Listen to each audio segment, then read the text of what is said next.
Advisory to break it all down for us. Betty? Hey everybody. Well, let's first start with where the center is. As we know, this system, the center has been moving toward the northwest. Well, it's moving northwest at 14 miles per hour, and it's now centered about 115 miles east-southeast of Marathon. So 115 miles east-southeast of Marathon. As far as how strong it is, no changes there. Winds of 65 miles per hour, the pressure at 993 millibars. And what you can clearly see on this high-resolution infrared satellite imagery is that the bands of shower thunderstorm activity, just as Brian was mentioning, are displaced well north of that center. So in a way, things are going as planned. As the system came off Cuba, we didn't necessarily or haven't seen an intensification in terms of this looking a little bit better organized and developing an eye wall and becoming a stronger system for us to be concerned about upon its approach to the Keys. But the forecast path, let's see what we have here now from the National Hurricane Center.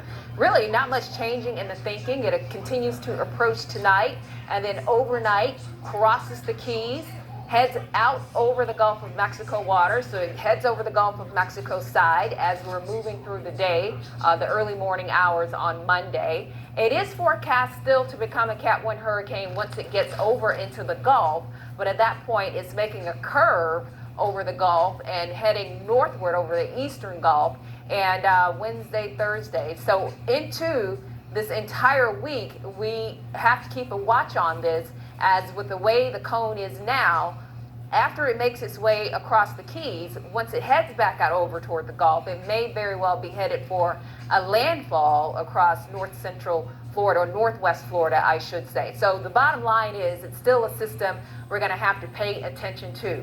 The one thing we've been talking about, and Brian mentioned that Ada has been fighting through, is dry air, and that is still very evident on the water vapor imagery. So that dry air continually coming in, not to mention the wind shear, which gave it what it needed to have this kind of structure, one that's not very symmetrical at all. All the shower, thunderstorm activity displaced north of that center.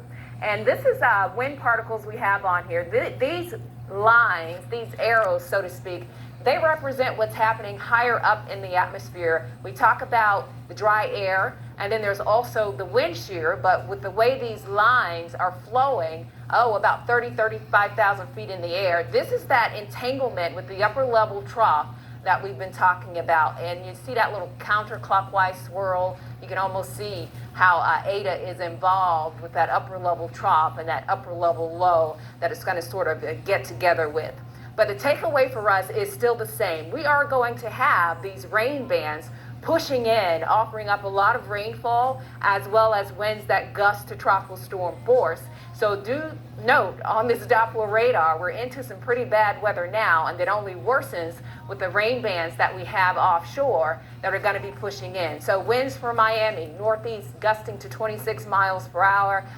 Fort Lauderdale winds gusting to 40 miles per hour, and we've been hearing the updates from our local officials about how conditions are indeed deteriorating along the coast, along the beaches, with the sand sort of being blown in and the continuation of that onshore flow, and then adding the rain on top of everything. It's going to be problematic. So you can see these rain bands offshore over the Atlantic waters, Bimini getting nailed, more of that pushing in toward Miami-Dade as we speak, Broward, gusty rains just offshore. This is going to be blowing in as well, and some of these rainfall rates within these bands are topping 2 inches per hour, and we've already had several inches of rain in so many of your neighborhoods, especially in Broward.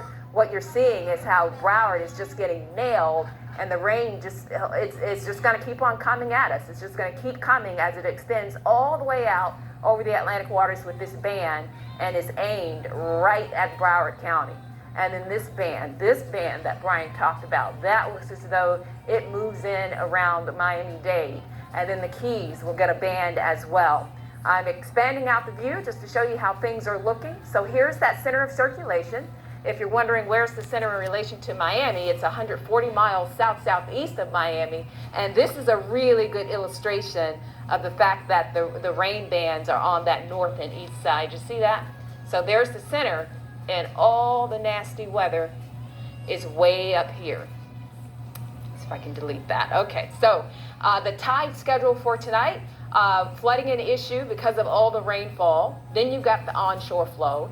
And then at the time of high tide, of course, that onshore flow, it's all a recipe to make for the higher tides and flooding for some areas as well. So the next high tide after the one we just had this afternoon, or we're actually having right now for parts of the Keys, next high tide is going to come through the overnight. So this is going to be a problem for us with the potential for flooding, and especially in some areas more than others in terms of storm surge. That's going to be a problem for us for quite a while. So certainly through the night. And then Monday we'll be assessing the situation to see what kinds of improvements we are seeing out there.